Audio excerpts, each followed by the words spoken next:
अब राज्य के पूर्व मुख्यमंत्री और नेशनल कॉन्फ्रेंस के नेता फारूक अब्दुल्ला का नाम सामने आ रहा है। जम्मू कश्मीर हाई कोर्ट के आदेश के बाद इस घोटाले की जांच सीबीआई कर रही है और आरोप है कि फारूक अब्दुल्ला ने जम्मू में 7 कनाल सरकारी जमीन पर जबरन कब्जा कर घर बनाया और इसके अलावा पार्टी के लिए जम्मू और श्रीनगर में रोशनी एक्ट के तहत जमीन भी आवंटित कराई। इतना ही नहीं, फारूक अब्दुल्ला पर बहन सुरैया को भी रोशनी एक्ट का फायदा दिलाने का आरोप है। न्यूज़ 18 के ब्रजेश कुमार सिंह की खबर के मुताबिक सीबीआई ने अभी तक जो जांच की है उससे पता चला कि फारूक अब्दुल्ला ने 1998 में जम्मू डिवीजन के संजवान इलाके में अलग अलग लोगों से 3 कनाल जमीन खरीदी, लेकिन साथ में आसपास की 7 कनाल जंगल की जमीन पर भी जबरन कब्जा कर घर बनाया। आरोप है कि फारूक अब्दुल्ला के साथ साथ उनके करीबी लोगों ने भी संजवान इलाके में वन और सरकारी जमीन पर अवैध कब्जा किया, जिसकी बाजार में कीमत करोड़ों रुपए है। हमारे सहयोगी ब्रजेश कुमार सिंह इस वक्त जुड़ चुके हैं और जानकारी के साथ। ब्रजेश, किस तरीके का ये बड़ा जमीन घोटाला नजर आ रहा है?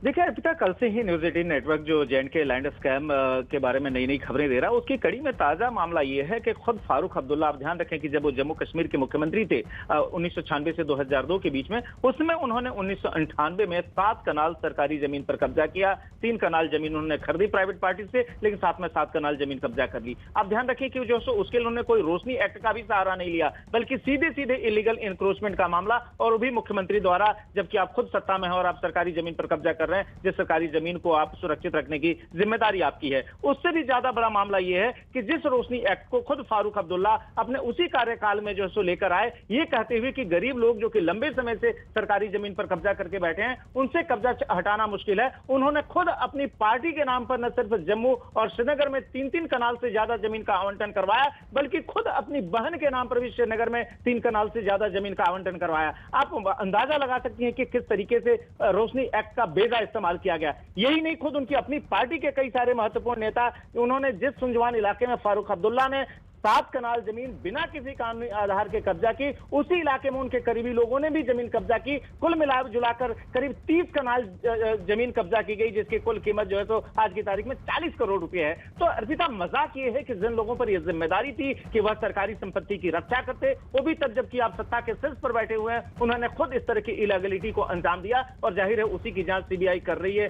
जो जे&के हाई कोर्ट है उसके आदेश के आधार पर। कल भी हमने खुलासा किया था कि किस तरीके से पीडीपी सरकार में जो वित्त मंत्री रहे थे हसीब द्राबू, जो कि जे&के बैंक के भी लंबे समय तक चेयरमैन रहे, उन्होंने किस तरीके से रोशनी एक्ट के तहत जो है सो सरकारी जमीन पर कब्जा किया। तो ऐसे तमाम लोग हैं जो कि या तो सरकार में, राजनीति में, प्रशासन में, सरकारी सेवा में बड़े ओहदों पर रहे, बड़े व्यवसायी रहे, उन्होंने जे&के में जमीन की बंदरबांट की, आपस में एक दूसरे के इन्फ्लुएंस का इस्तेमाल किया और इस तरीके से 25,000 करोड़ रुपए से ज्यादा के घोटाले को अंजाम दिया, जिसकी ताजा कड़ी में फिलहाल फारूक अब्दुल्ला और उनकी बहन और उनकी पार्टी का नाम सामने आ रहा है। अर्पिता, बिल्कुल ब्रजेश, आप